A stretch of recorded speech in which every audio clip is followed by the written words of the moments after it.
Shalom, selamat pagi saudara yang dikasih dalam Tuhan, puji Tuhan. Pagi hari ini kembali lagi saya mengajak setiap umat Tuhan dimanapun Bapak Ibu Saudara berada dalam program Bible and Coffee ini untuk mari sama-sama kita memulai hari bersama dengan firman Tuhan. Karena kita percaya Alkitab katakan langit dan bumi akan lenyap, tetapi firman Tuhan akan tinggal tetap. Maksudnya apa? Kita tidak hidup bergantung dengan keadaan, kita hidup bergantung dengan apa yang menjadi kebenaran firman Tuhan dalam hidup kita. Sehingga kita menjadi orang-orang yang seperti kata Tuhan Yesus, mendirikan rumah di atas batu karang. Sehingga ada badai, ada ombak, ada banjir, rumah itu tetap kuat karena didirikan di atas batu karang. Betul, kita masih punya masalah sampai hari ini. Kita masih punya pergumulan. Ada tantangan yang harus kita hadapi ke depan. Apalagi secara khusus dalam beberapa hari ke depan kita akan menyelesaikan tahun 2021. Ada banyak orang bilang, aduh gimana ya tahun 2022, aduh gimana ya, tantangan apalagi, masalah apalagi, musibah apalagi. Saudara yang dikasih dalam Tuhan, hari ini kita diingatkan jangan bergantung dengan keadaan, kita bergantung apa yang dikatakan firman Tuhan. Karena itu pegang firman Tuhan. Itu sebabnya program ini ada setiap hari untuk setiap kita tertanam dalam firman Tuhan, memulai hari bersama dengan firman Tuhan. Sehingga pada akhirnya apapun yang kita hadapi, kita percaya apa yang Tuhan katakan itu yang pasti akan tergenapi. Haleluya. Saya juga mengajak setiap umat Tuhan dimanapun umat Tuhan berada untuk mengambil bagian, menjadi berkat bagi sesama kita. Sebagaimana kita sudah diberkati melalui program Bible and Coffee ini, mari bagikan kembali renungan singkat ini agar setiap umat Tuhan lainnya boleh turut menerima berkat-berkat Tuhan sama seperti apa yang kita alami.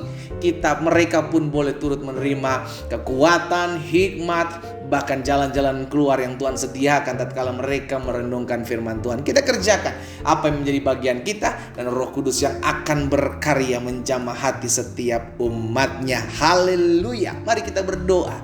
Kita datang kepada Tuhan. Bapa, kami bersyukur, kami punya Allah yang dahsyat, kami punya Allah yang luar biasa, kami punya Tuhan yang hidup. Sampai hari ini kami percaya mujizat masih terjadi.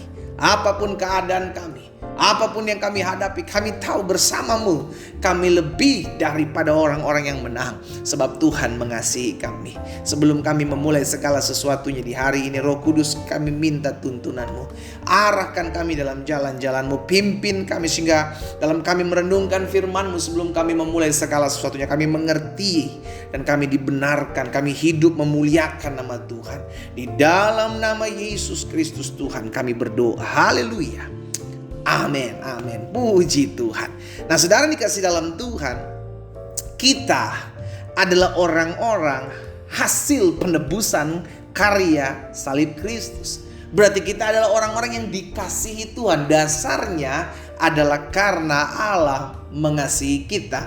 Makanya Yesus ada buat setiap kita. Amin. Dan Natal, beberapa hari ke depan kita akan merayakan Natal. Itu mengingatkan kepada setiap kita bahwa saya adalah pribadi yang dikasihi Allah. Dasarnya apa? Karena saya jatuh dalam dosa, maka Tuhan menyelamatkan saya dengan kehadiran Yesus. Itu sebabnya saya dikasihi bukan karena perbuatan baik saya dikasihi bukan karena amal ibadah saya dikasihi karena Allah adalah kasih. Amin. Itu sebabnya dalam Matius pasalnya yang pertama ayat yang ke-21, Alkitab katakan begini, ia akan melahirkan anak laki-laki dan engkau akan menamakan dia Yesus. Kenapa? Karena dialah, Yesuslah, haleluya, yang akan menyelamatkan umatnya dari dosa-dosa mereka. Jadi akhirnya kita mengerti, kita diselamatkan. Kenapa kita diselamatkan? Karena Yesus, Allah kita mengasihi kita. Kita diselamatkan karena Yesus tidak mau melihat kita binasa. Kita diselamatkan agar kita tidak turut mengambil hukuman. Kita diselamatkan karena cinta kasih Allah kepada saudara dan saya. Dia menciptakan saudara dan saya serupa dan segambar dengannya. Itu sebabnya dia tidak mau melihat kita hancur binasa.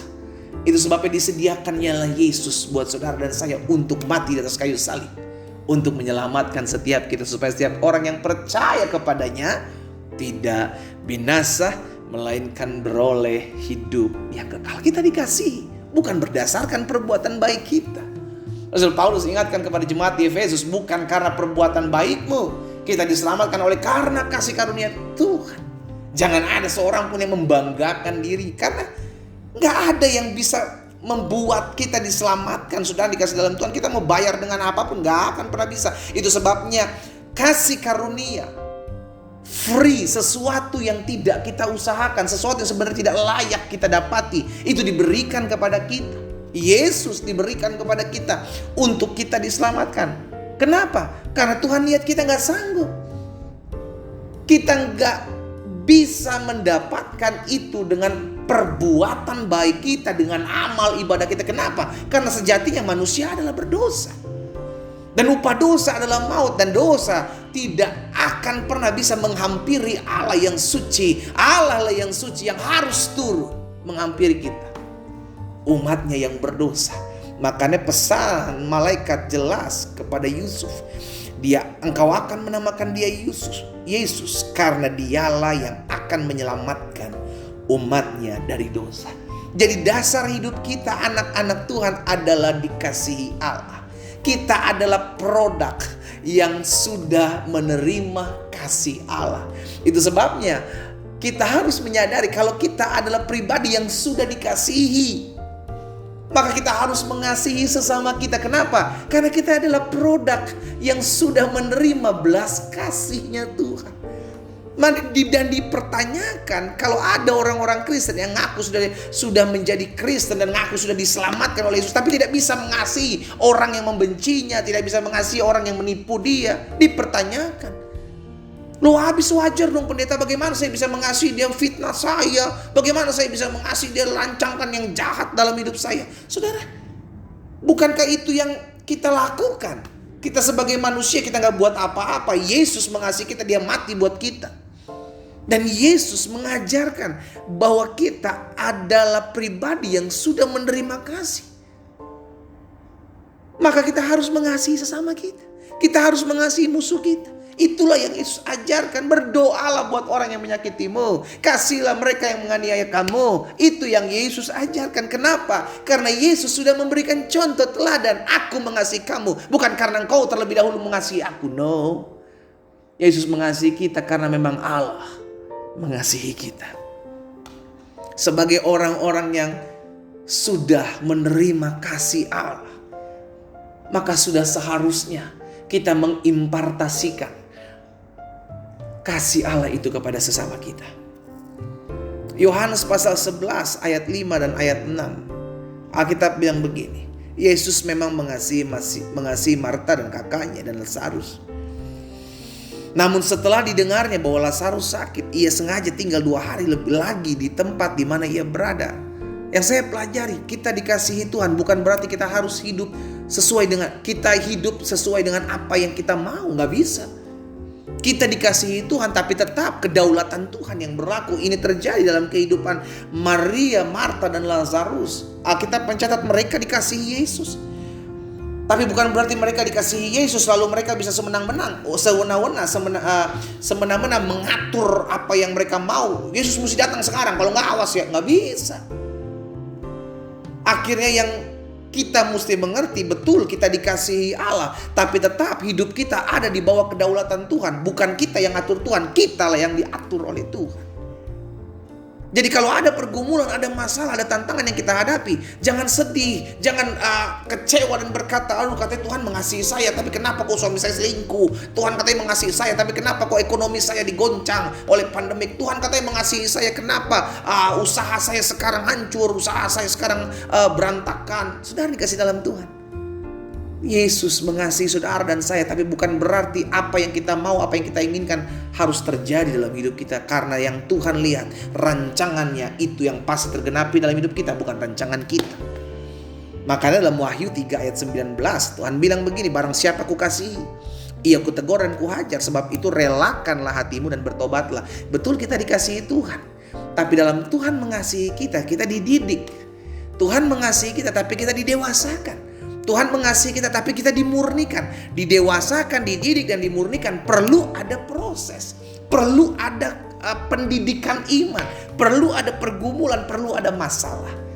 Karena itu jangan salah artikan kasih Tuhan. Betul, kita adalah pribadi-pribadi yang dikasihi oleh Tuhan. Karena kita adalah pribadi-pribadi yang sudah menerima kasih Tuhan. Maka ingatlah, jadilah berkat. Ingatlah untuk selalu mengasihi sesamamu. Karena Yesus sudah mencontohkannya. Dan yang kedua, karena kita dikasihi Tuhan.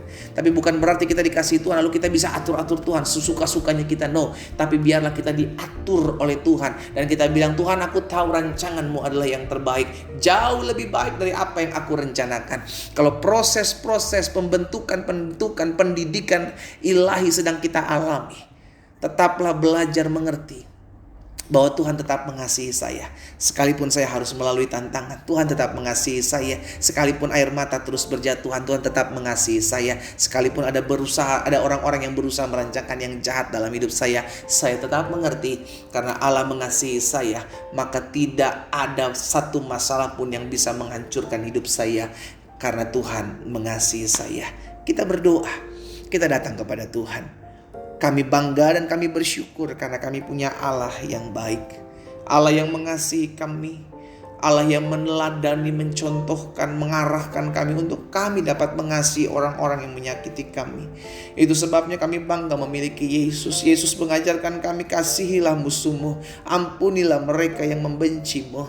Itu hanya kami dapati dari ajaranmu ya Tuhan. Itu sebabnya hari ini kami diingatkan, kami adalah produk orang-orang yang sudah menerima kasih Bapa. Itu sebabnya mampukan kami untuk kami dapat mengasihi orang-orang yang menyakiti kami. Karena tanpa Tuhan kami tidak bisa, tanpa Tuhan kami tidak mampu. Tuhan, tolong kami sebagai orang-orang yang dikasihi. Ingatkan kami selalu bahwa pembentukan, pendewasaan, pendidikan iman itu tetap harus kami alami. Sehingga apapun yang kami hadapi, badai apapun yang kami alami dan jalani, itu tidak akan pernah bisa menggoyahkan, menggoncangkan kasih Tuhan dalam hidup kami. Hamba berdoa ya Tuhan buat umat-Mu dimanapun mereka berada, biar mereka tetap teguh dalam kasih Tuhan, berpegang dalam firman-Mu, sehingga mereka menjadi pribadi-pribadi yang terus menjadi berkat, mengasihi sesama mereka. Di dalam nama Tuhan Yesus kami berdoa. Haleluya. Amin, amin. Kita nikmati kopi kita, saudara. Haleluya. Ingatlah selalu, tidak ada masalah yang terlalu besar, tidak ada pergumulan yang terlalu hancur, yang terlalu parah, yang tidak bisa diselesaikan oleh Yesus. Karena dasarnya Yesus memang mengasihi kita. Tapi pembentukan iman, pembentukan karakter, pendewasaan itu harus ada melalui setiap masalah dan pergumulan kita. Tetap semangat, tetap bersuka cita. Tuhan Yesus memberkati kita. Haleluya.